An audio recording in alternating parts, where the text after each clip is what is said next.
From Sugar 23, I'm Angela Ledgerwood, and this is Lit Up.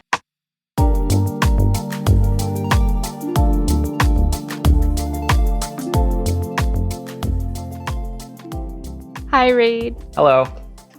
I am so thrilled I have Reid Mitenbuler on Lit Up. I have a bit of backstory about Reid before we dive into all of his amazing books and accomplishments. And it's personal. So I read this proposal about this Arctic explorer called Peter Freuchen about 3 and a bit years ago. And on the day that we acquired the book with now HarperCollins, I went on the first date with my now fiance. And you know why I was the coolest, first date woman?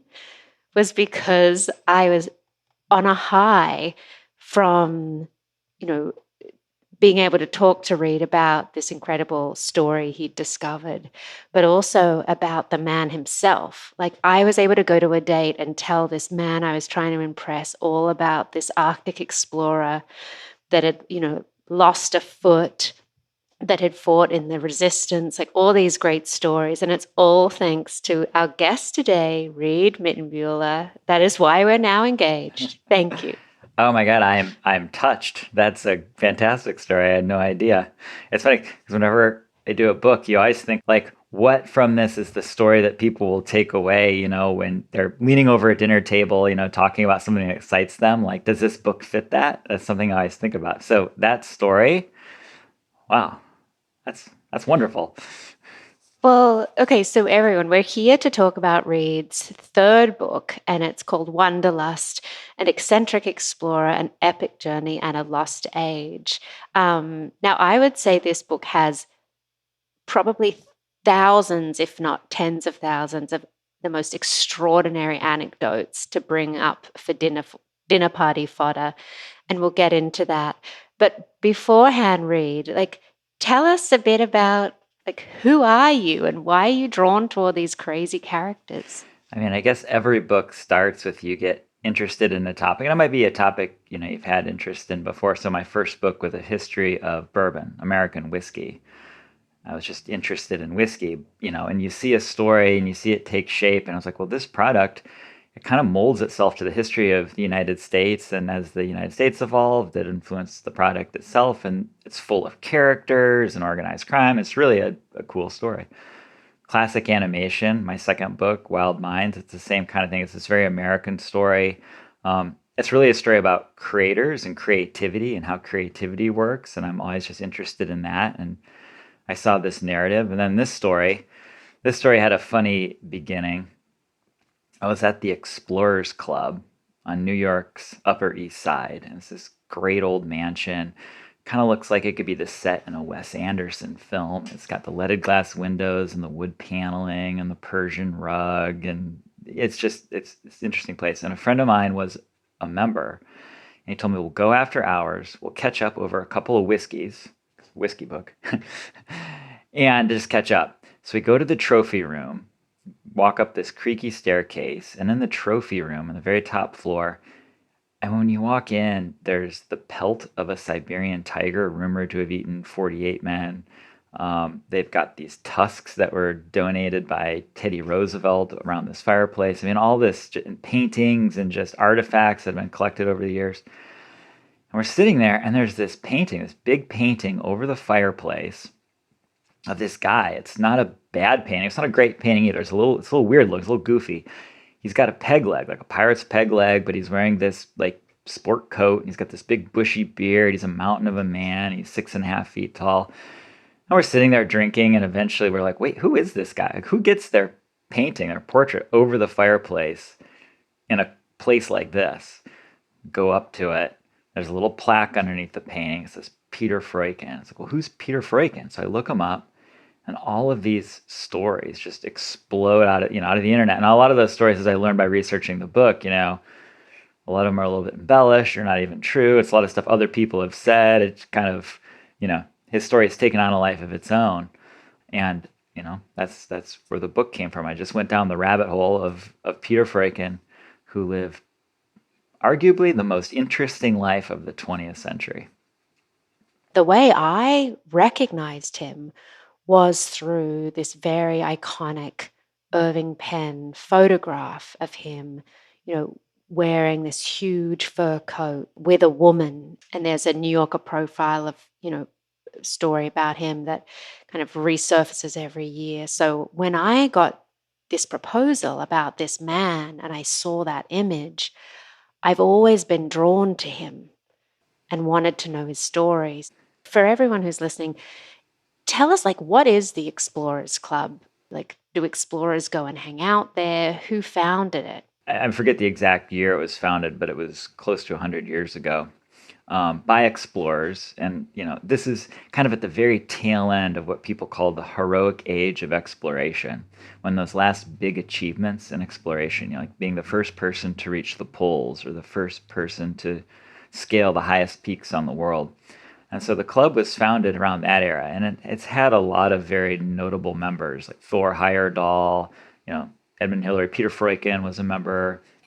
Nowadays the club does a lot more work, with science and climate change and archaeology and things like that. It's less about that old swashbuckling type of explorer, with the full sail mustache, claiming other lands in the name of inevitability, that sort of thing. It's that's sort of its older history. It's a much different place now, but it's still in the same building, and the building just fits that look. I mean, you can just, when you walk in, there's, remember there was a floor standing globe and these deep leather armchairs. You can just imagine, all of this older generation of explorers with, interesting facial hair, these just sort of sitting around a fireplace, competing with each other to tell the night's best story, drinking snifters of brandy or tumblers of whiskey or whatever their choice is for the night. So it's a place that's very romantic. And when you walk in, it just takes you back into this other era, and it takes you back to the era I explore in the book a lot. It's really this lost age. Yeah. Well, I'm wishing that we had some whiskey with us right now. Um, Something I loved both in the book and just about Peter's story is his beginning. Can you tell us about how he thought he wanted to be a doctor, but what happened in those very early years to push him into this very different trajectory? Yeah, so in Freuchen's time, a lot of young people, a lot of young men grew up reading books written by explorers the same way generations today read comic books. There's a big market for it. There was a lot of exploring going on, a lot of these adventures and exploits. And so it was a very romantic form of literature that a lot of people were reading. He was in medical school, University of Copenhagen. He came from a pretty privileged, sort of middle class family. He was in school, and one day this man was brought into the hospital. People thought he was dead. He had had an accident down on the docks. And he's wheeled in, and then someone noticed, well, he's not dead. There's a little bit of life going on there. And so, over the course of the next year, one of Freuchen's professors, his doctor, fixes the guy. And it was a big case. Medical journals are reporting on it. Everyone's coming from far and wide to see all these vanguard new medical techniques this guy's using to put this man back together. And the man recovers. The dock worker recovers. And he's waving to everyone, thank you for saving me. Thank you for giving me back my life. And then he comes back, a day or two later, dead. He'd been hit by a streetcar. And it just kind of hits Freuchen like a bolt of lightning. It's this, maybe this isn't what I want to do with my life. Life is short. It can end immediately. I want to live it to its fullest. And at the time, so he drops out of medical school and he starts taking philosophy classes. Not because he had any particular interest in philosophy, it was just because the University of Copenhagen at that time just required all of its students to just take a lot of philosophy. He just sort of had to take them. Starts hanging out with the theater crowd. He was a very performative person. He loved movies when movies really became more of a thing. This is in the early 20th century, 1906. He loved theater. And he fell in with this theater troupe, and they did a comedy about the explorer Ludwig Milius Erikson. And Freuchen, I was like, yeah, it's funny, but you're just a bunch of college kids. You don't really know what you're, they're just kind of going after this guy, making fun. It was pretty snarky, and he kind of got curious. Well, I want to know what this guy's really like. So he goes to Milius Eriksson's home. He had just returned from the Danish literary expedition up to northern Greenland, introduces himself, and basically talks his way into Eriksson's next expedition, the Denmark expedition. It was a 3-year expedition to eastern northern Greenland. Eriksson looks at him and he sees this strapping young man, with the same glint in his eye as Eriksson has. And he started out as the stoker on the steamship that took them there. And so his first 3 years then in Greenland, it's one of the many periods of Freuchen's life where there's all these adventures. He almost dies. At one point, he almost loses his mind because he's in deep isolation out on the edge of the ice cap, living by himself for a scientific experiment for this expedition.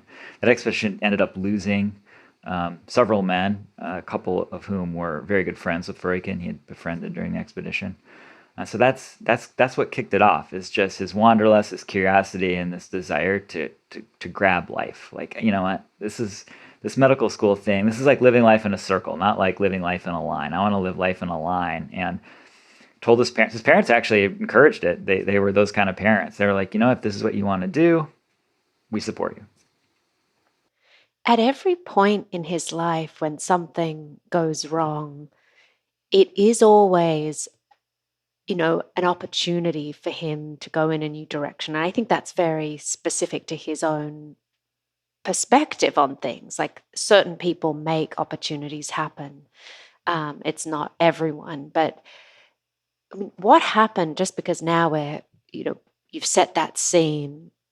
Can you talk us about maybe one of the most significant expeditions he went on, whether that's, in terms of what it achieved, or even just how it changed him? The answer to that is definitely the fifth Thule expedition.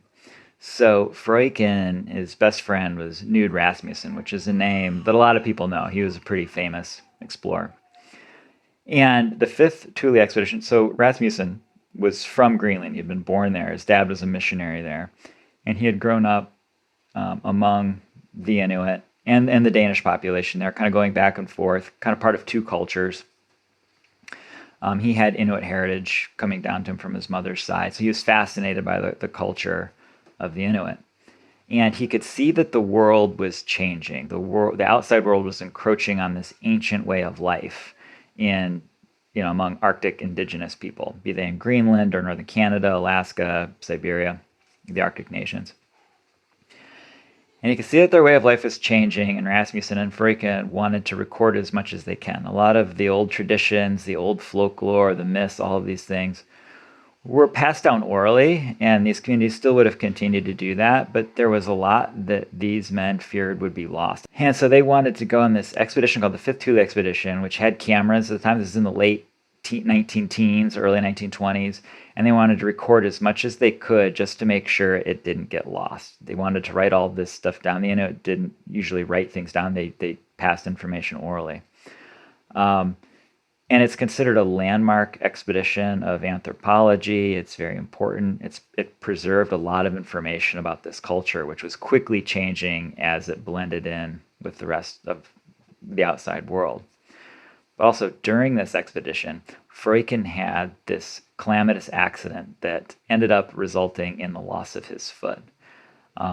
This is one of the stories that if you just Google his name, you'll get all kinds of wild stuff. He was trapped under his... This is true. He was trapped under his dog sled during a blizzard, but then, chiseled his way out with his own frozen feces, which is a story that Freuchen might have been embellishing. Freuchen was a prankish raconteur. He liked to kind of pull people's legs. He had this weird, horrible accident, and he ended up getting frostbite, and it got worse and worse. A few doctors told him, you need to really rest this. You need to fix your foot. But he was always so eager and impulsive to get back into the action, get back into this expedition, that he would disregard their warnings, and it ended up costing him. He ended up going back to Denmark and lost his foot. It had to be amputated. And when it did, he fell in this deep depression. and it was making national news in Denmark.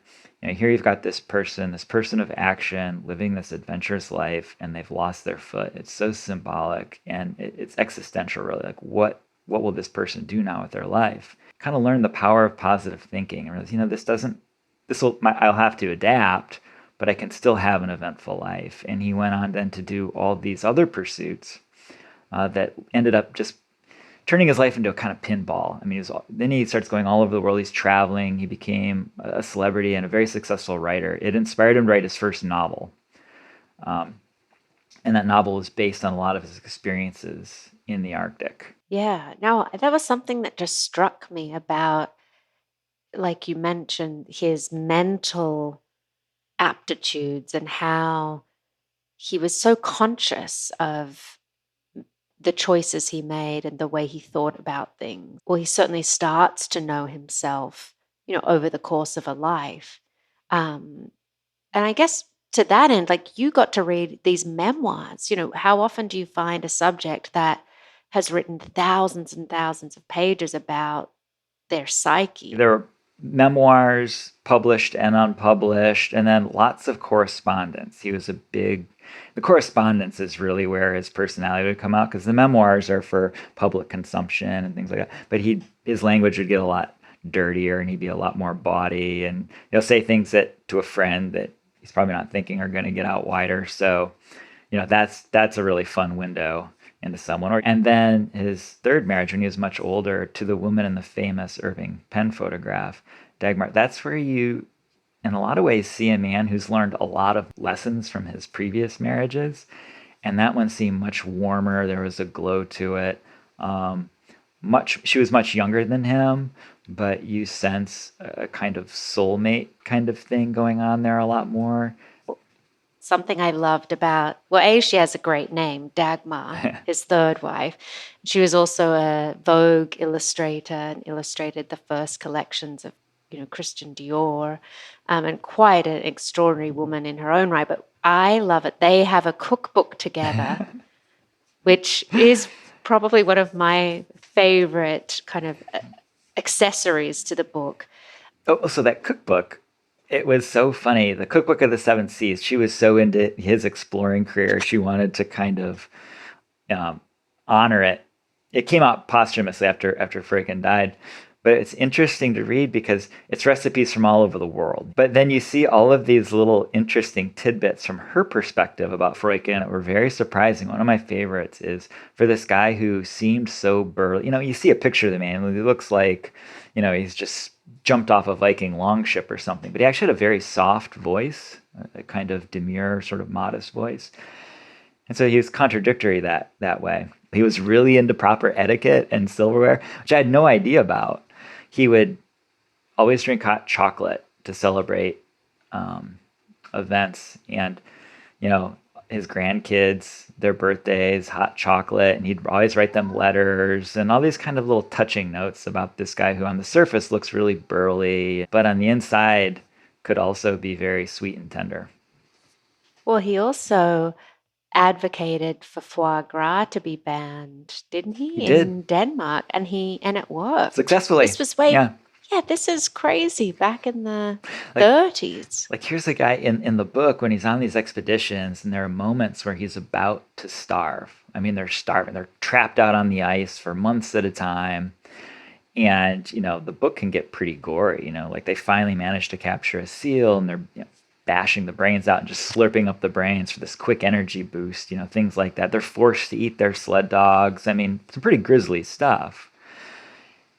And then, later on in life, he looks at the production of foie gras, where you're jamming a tube down a goose's throat and force feeding it to get the liver nice and fatty. And he's like, well, this is disgusting. When he visited South America and Central America, he hated bullfighting. He just thought it was cruel. So for a man who spent so much of his life hunting animals and surviving, that could be something he inherited from the Inuit, where they really honored the animal's life. There was, you weren't cruel to animals. They were what supplied you with nourishment and food. I fell in love with him through the book, but I think a huge part of it, and it's an issue that I'm sure will come up when you're talking about the book, is that he was imperfect. You know, how was it to come across things about him that you didn't like? Yeah, the interesting thing, it's not so much being hard to write about. He was so complex and he was so human. And when you're looking at a person's entire history, you'll see them at certain points in that history one way, and then you'll see them expressing an opinion that might be the opposite of what they had expressed 10 years earlier. And you get this sense that, well, people learn and people change and they evolve with the times, and that's very human. Freuchen was just so interesting, and it's a reminder that no person at all is without flaws. And so he had a lot of the same flaws that we all have. Um, and when you're writing a book about someone like this, you're constantly wondering what would they be like today if they were in our society and they had grown up in the context of these times versus the context of those times. And it would probably be very different. Like who would they vote for? What political party would they, belong for? Like all this kind of stuff. And so it's a reminder of how important it is to evaluate and judge history with that historical context. And there's a lot of debates going on right now about how we judge history, and a lot of people are cherry picking it to use it for ammunition and culture war battles and that kind of thing. And so, you know, when I came across that kind of stuff in Freuchen's life, it was just a reminder, like, we always need to judge this stuff with context and remembering nuance and accepting the ambiguity of life. Yeah. And I remember thinking, this isn't something that makes Freuchen unique, in that he was a very heterodox thinker. He pushed back against the approved narratives of his time and the approved narratives of our time. This isn't something that makes him unique and different than all of us. This is actually something that makes him relatable and like all of us. To that end, like when you've spent this long inside another man's mind and bringing their life story, as particularly one as extraordinary as this, how does it make you change your own life?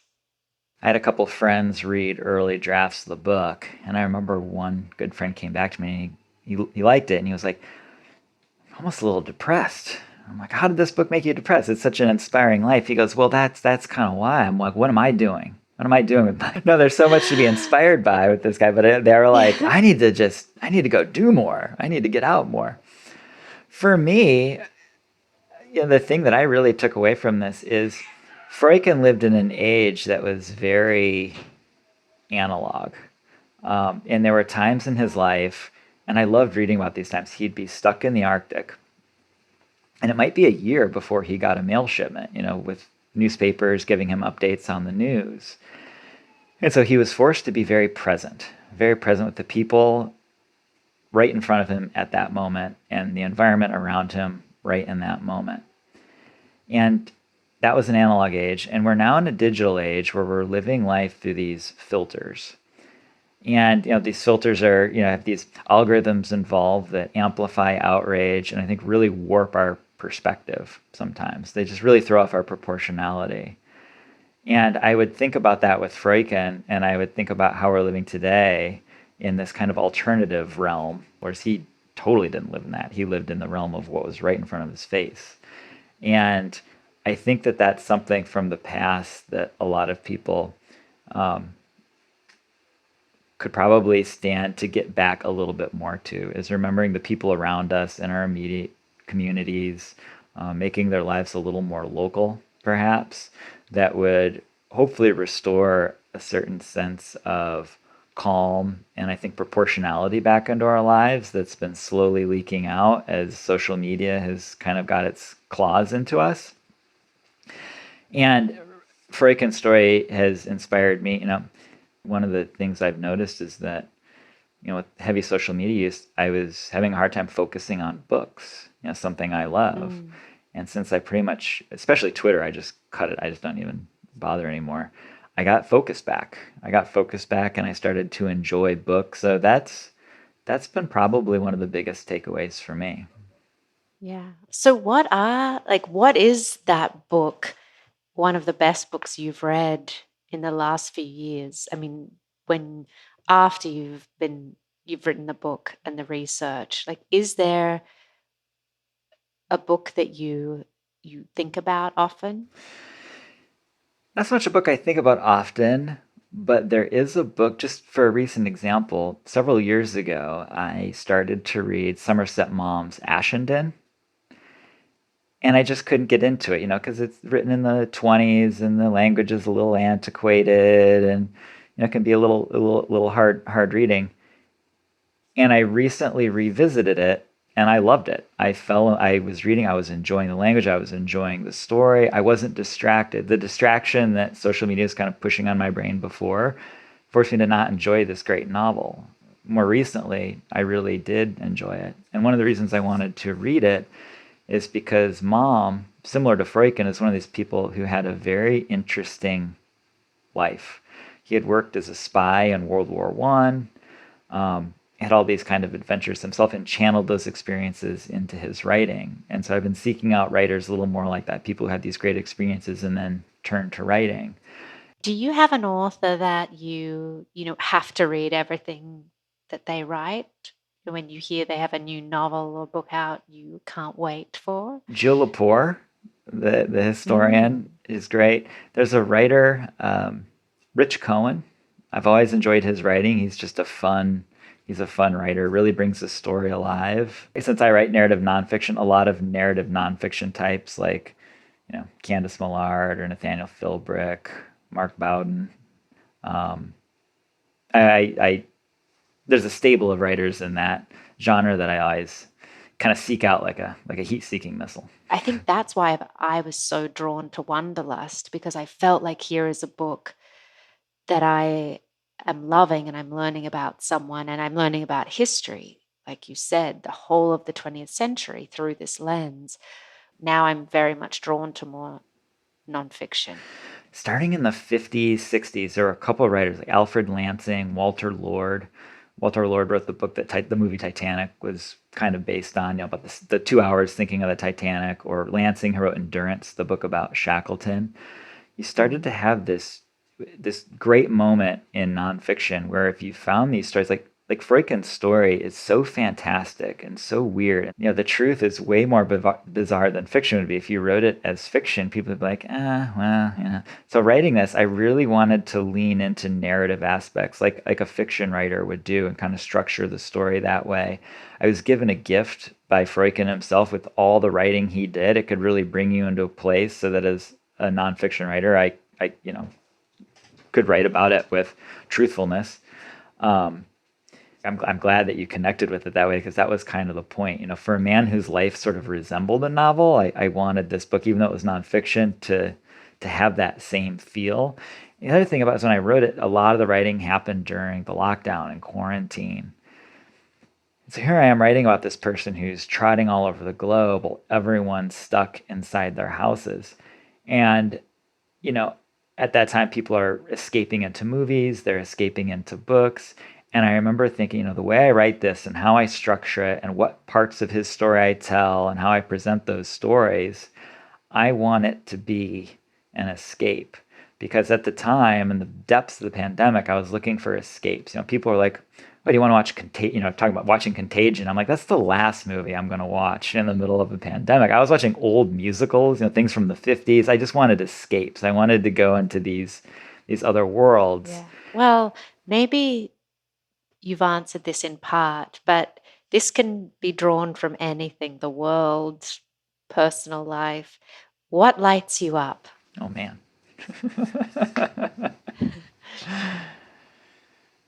besides I whiskey? right. Well, I have a almost 2.5-year-old that we had during the pandemic. And there's a line from Water where, Freuchen had this wonderful line where he talks about, so after he lost his foot, he was living on this little island in Denmark with a farm on it that he owned. And he had been separated from his kids for a very long time. And now he was able to kind of get to know his kids. Like his parents took care of Pipaluk, who is his daughter with Navarana. And his son Mikusak would go back and forth between Greenland and Denmark. And he started having his kids and their cousins and neighbor kids around the house while he was working. And he would write little plays for them. And he talks just about how much more enjoyable his life was with the soft patter. There's some line where he talks about the soft patter of feet, with these kids just sort of playing out on the farm. Now that I have a 2.5-year-old, that line from him resonates a lot more. Like, I get it. And so that lights me up. Little Milo, who we just heard screaming in the background, did. Well, Reid, thank you so much for coming on the podcast. And for everyone, we were talking about this incredible book that I'm so privileged to be, involved in the publishing of through Sugar 23 Books. It's been published through Mariner Books at HarperCollins, and it's Wanderlust, an eccentric explorer, an epic journey, a lost age by Reid. Thanks again. Well, thank you for having me on. Lit Up is a podcast from Sugar 23. It's hosted by me, Angela Ledgewood, and is produced by Liam Billingham.